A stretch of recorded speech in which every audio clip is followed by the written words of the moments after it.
So, Michael, So, very nice to meet you. nice to meet you It's too. a long way from The Wire now that and you're directing. You have been working with a lot of great directors. You know, there's a lot of great of them.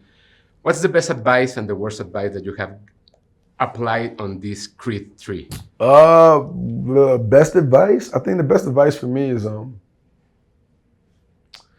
especially because I was acting, directing. I think it was to don't feel guilty for. In some moments, you're watching more than you're acting. Okay. You know, I think you're that's part of the superpower. I think being able to act and direct is I can direct while I act. You know, I can. So I think that ability, because I was wondering, in scenes, who's gonna yell cut, who's gonna stop it, who does that, and we found the rhythm.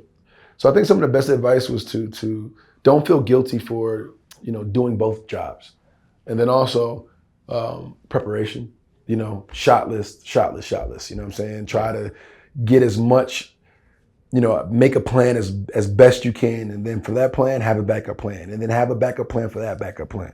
That was kind of the best advice I got. You have said already in other interviews that Jay-Z is one cultural icon in the pop cultural In culture in general. And I know. Yes.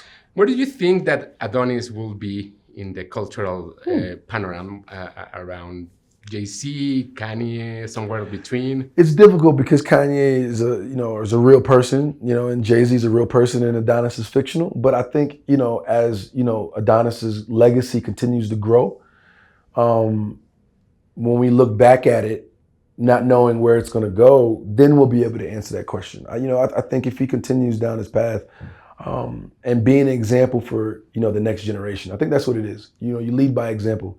If Adonis continues to be a role model and continues to make an impact and inspires the youth, I think he'll be a cultural impact, a cultural icon.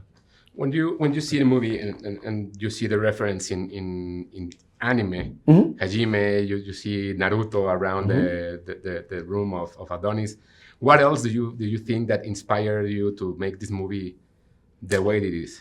You mean besides anime? Yeah. Oh, I mean, tons of movies and films and personal relationships and dynamics and personal turmoil and just discovery, along with people that I know and their experiences and just life, bro. I think that's what the awesome thing about storytelling is, being able to take the things in the world that you see and how they inspire you and how they affect you and tell a story. So I think life inspired this movie. Last question.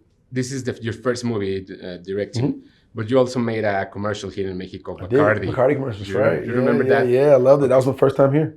What do you remember about that experience? It was a great experience. Paul Hunter is one of my mentors. He was a director. He started this company called Pretty Bird, and he helped produce the commercial that I did. And it was, it was great. It was in October, so it was the Day of the Dead. Dia de los Muertos was here. So there was nothing but skulls and art all over the place, and it was a beautiful city. I just remember driving through and taking a bunch of pictures. But it was a great experience. Thank you very much for your time. Man, appreciate it.